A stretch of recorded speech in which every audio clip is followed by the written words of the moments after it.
Hello and welcome to BQ Prime. You're joining us on this special broadcast where we are talking to Mr. V Vaidyanathan, the MD and CEO of IDFC First Bank. Of course, the bank reported its quarterly results for the December quarter on Saturday. And now we're joining Mr. Vaidyanathan. Welcome, sir, to BQ Prime. And thank you so much for taking the time out. So quickly, firstly, this 2x rise in profit, I just wanted to get a sense from you. How is this coming through? What exactly contributed to this profit growth? Very simple actually, because our operating leverage is now kicking in, meaning that the loan book has grown by 25%, but the operating profit, core operating profit, NII plus fees minus OPEX, we call it core, no treasury. Core is up 70%. So how can core go 70% and loan book grow 25? That's coming because the operating leverage is coming in. So that then provisions are very modest. And that has become profit. Okay. I saw that the retail book is of course contributing quite strongly to your loan growth of 25%, of a 36% rise in the retail portfolio. Is this sort of the culmination of all these years of effort towards focusing on the retail SME piece? Is that showing up now? It always is like that, Any success today is maybe work done 4 years ago. So yes, more than growth, frankly, every bank is growing at 20% plus these days on retail loans, and blend is about 17 for the country overall credit. So it's not so much the growth; it is the fact that the bank is doing this at a very low credit cost, and that is a matter of something we are very proud about. You see, our gross NPA of retail is now come down to 1.7%. Right. Net NPA is 0.7% net. And our own internal now target we are shooting for is actually 0.5% net NPA. Okay. So that is something for us to be really, very proud about. Talking about the retail quality of the retail growth, I'm just curious to understand, there is talk of sort of a macroeconomic slowdown, some countries going to recession. India's story has been pretty resilient all through, but do you think that at some point in time, some of those effects will start showing locally as well? See, we should always be very careful in lending because you can never let your guard down.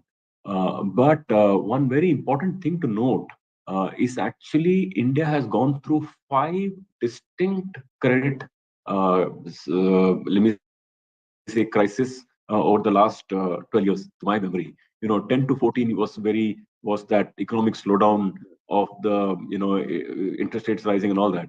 Then 2016 was GST.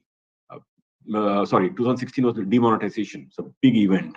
2017 was GST. It was a big event. 2018 was the ILFS crisis. 2020 was COVID. There is something resilient about the retail customer because they're very bothered about the credit bureau scores, and there's something resilient there. So, are you seeing that sort of behavior across the board, or is it a certain category of customers who are careful? Across the board. I find that people are very sensitive about the credit bureau scores these days. You find me one person who says, "Look, I don't care about bureau score." You will not find a single person. So people are sensitive about that. The other big thing that the country has evolved last 3-4 years is the bureau. India has 4 international grade credit bureaus in the country. It's like 4 eyes watching you. People bother about it. Coming back to the business side of the story, and of course, you have raised your provisions, and it's about 77% of PCR that exists on the book. Do you think this is enough to take you forward in the next leg of growth, or maybe you need to add a little more buffer going ahead?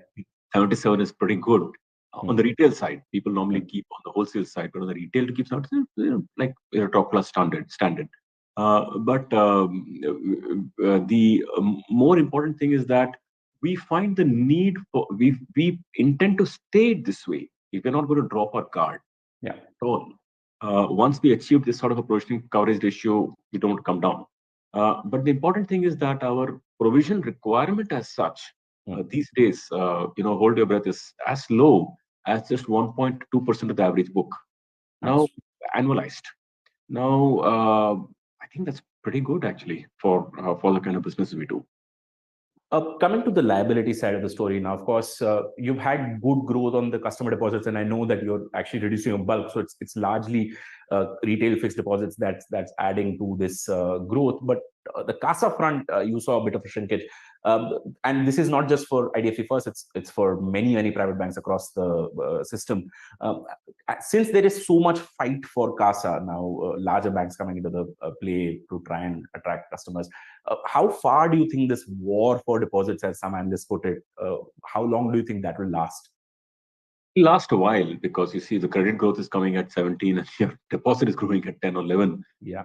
You notice that there will be a pressure on deposits for a while.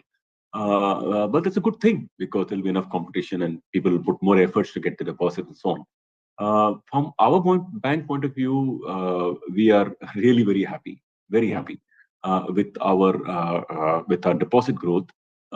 We sometimes people ask us, really, how can you grow deposit at 40% in this country when there is so much pressure on deposits? And that too, we're not paying great rates anymore. We pay good rates, but I can't call it out of the ordinary. You think of it like the big pack of the big four, let me say ICICI, HDFC, Axis, Kotak. Think of them as some similar rates. Then you find the next tier banks, IndusInd, Yes Bank, our bank, Bandhan, etc. So we are in the middle of the pack. So that's like normal, like many banks are paying it. But then I do believe that our bank we are putting a lot of effort on customer service, customer retention. We almost like fall all over it to please customers. I think that a good culture, a good institutional image, and then of course it plays back.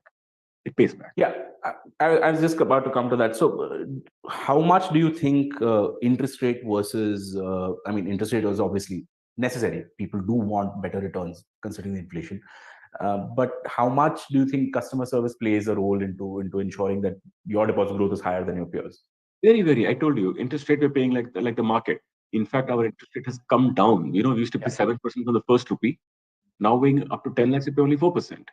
Now we are 4. Maybe the top banks are 3. It's not like a massive difference. But still, money is coming. So service is a very big factor. I told you, we really bother about it. There is somehow, I don't know how we got that image, and I'm very happy about it. But people think of our bank as a clean bank, ethical bank. Think of it as an institution. A very big difference. It's not, it's an institution. So if you're all these things are playing a big role in our deposits story. And we don't think this will stop here. I just want to say that to our employees who are probably listening to the program, or even other stakeholders, I want to say that please don't be complacent with all this. It's a start of a long story, let me say. Okay. Lastly, let me just come to the corporate side of the portfolio. Now, you as a lender have, of course, reduced the wholesale lending book, try to bring in as much retail and SME as possible to sort of replace that and still continue to grow. I'm just curious to understand, considering that the quality cycle is changing as far as wholesale lending is concerned. Is that a business that you want to come back to, sort of expand that lending scope of lending to that segment? No, we like it. There's nothing wrong with the business conceptually, and we're doing it also. After all, we're growing the book, in a corporate book. We don't want to grow infrastructure, but corporate we're growing also. So, but end of the day, we have a very unique specialization in the way we do. We've been growing something for like 12 years now, and good asset quality and all that. So let me just say, retail and commercial business will be our specialization, will be the large part of the book. But corporate will like it for many reasons. I mean, not just their income, but also the relationship, and also the salary accounts and trade and FX and all that. Okay, fair enough, sir. Thank you so much for taking your time out and speaking to us. Thank you, thanks for this call today, and to all your listeners, I want to say that our bank is on a really good track. Watch out for our bank. Thank you. Thank you so much, Mr. Vaidyanathan. Thank you.